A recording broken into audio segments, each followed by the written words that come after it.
کل ہی ایسے ہوا کہ ہمیں سبق سے ہٹ کر وہ شیعہ حضرات کی ایک پریس کانفرنس کا جواب دینا پڑا۔ ہم نے جواب دیا، ایک دن گزر گیا، ابھی تک ہماری گفتگو پر کسی نے کوئی جواب نہیں دیا، انہوں نے معذرت نہیں کی، نہ معذرت کی نہ ہمارے دلائل کا جواب دیا۔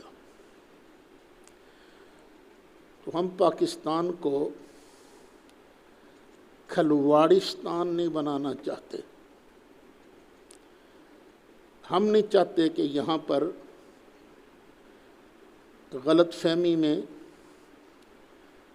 یا اشتعال دلا کر قتل و غارت کا بازار پھر سے شروع ہو جائے۔ اس لیے ہم مطالبہ کرتے ہیں کہ جن شیعہ حضرات نے وہ پریس کانفرنس کی تھی وہ اپنی ان چاروں باتوں سے معذرت کریں۔ چار باتیں کیا تھیں؟ انہوں نے کہا تھا کہ ہم اہل بیت کے ساتھ علیہ السلام کا لفظ لگائیں گے کیونکہ یہ دلیل معصومیت ہے۔ ہم نے کہا تھا لگانا ہے لگاؤ علیہ السلام، ہم بھی تو السلام علیکم ایک دوسرے کو کہتے ہی ہیں نا، لیکن یہ دلیل معصومیت نہیں۔ ایک مسئلہ۔ دوسرا انہوں نے کہا تھا کہ ہم خلفائے راشدین کے ساتھ رضی اللہ عنہ نہیں کہیں گے، یہ ہمارا مسلک ہے، ہمارا دین ہے۔ ہم نے کہا تھا کہ تم بھی اور ہم بھی اسی قرآن کریم کے پابند ہیں۔ جب قرآن انہیں رضی اللہ عنہ کہتا ہے تو ہم کہیں گے۔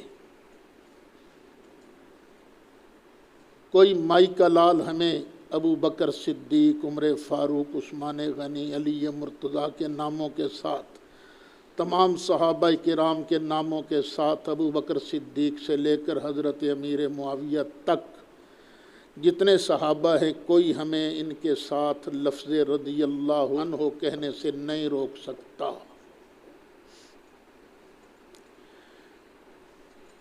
پھر ہم نے کہا تھا، یہ بھی کہا تھا کہ اصل بات اندر والی یہ ہے کہ آپ لوگ قرآن کو صحیح مانتے ہی نہیں ہو، قرآن کو محرف مانتے ہو۔ پھر شیعہ حضرات نے ایک شیعہ نے کہا تھا کہ حضرت علی مرتضیٰ کرم اللہ تعالی وجہہ الکریم کو جو پہلا خلیفہ نہیں مانتا وہ کافر ہے۔ پھر انہوں نے ایک بات یہ کہی تھی کہ نبی کریم علیہ السلام کی صرف ایک بیٹی ہے، باقی سب ربائب تھیں۔ میں پھر مطالبہ کرتا ہوں، ہمارے دل بہت زخمی ہوئے ہیں، صرف میرے ہی نہیں، کروڑوں اہل سنت کے دل زخمی ہوئے ہیں اس پریس کانفرنس کی وجہ سے۔ ہم سے معافی مانگو، نہیں معافی مانگنی تو پھر میدان میں آؤ۔ میں آپ حضرات کو انہی مسائل پر مناظرہ کا چیلنج کرتا ہوں، لیکن کوئی للو پنجو شیعہ نہیں کہ کوئی منڈا اٹھ کے آکھے جی میں مناظرہ کرنا ہے۔ تم کون ہو؟ جو شیعہ قیادت ہے وہ آئے سامنے، جنہوں نے پریس کانفرنس کی تھی وہی آ جائیں، آئیں اور میرے ساتھ شرائط مناظرہ طے کر کے ان مسائل پر باری باری مناظرہ کر لیں۔ اگر مناظرہ کی ہمت نہیں تو پھر چپ کر کے بیٹھو، اہل سنت کو اشتعال مت دلاؤ۔ کیوں؟ اس لیے کہ ہم نے بھی اسی ملک میں رہنا ہے، تم نے بھی اسی ملک میں رہنا ہے، نہ تم ہمیں یہاں سے نکال سکتے ہو نہ ہم تمہیں یہاں سے نکال سکتے ہیں، رہنا یہی ہے، مجبوری ہے ہماری۔ تو اس لیے ایک دوسرے کے جذبات مجروح کیے بغیر یہاں رہو۔ خبردار یہ غلطی نہ کرنا کہ صحابہ کرام کے خلاف بکواس کرنے کی۔ ہم تو پیار والے ہیں، ہم تو ہیں ہی محبت والے، اہل بیت کو تو اصل ہم مانتے ہیں۔ ہمارا کلیم یہ ہے، جس طرح مولا مرتضیٰ کو ہم نے مانا ہے اس طرح کوئی اور نہیں مان سکتا۔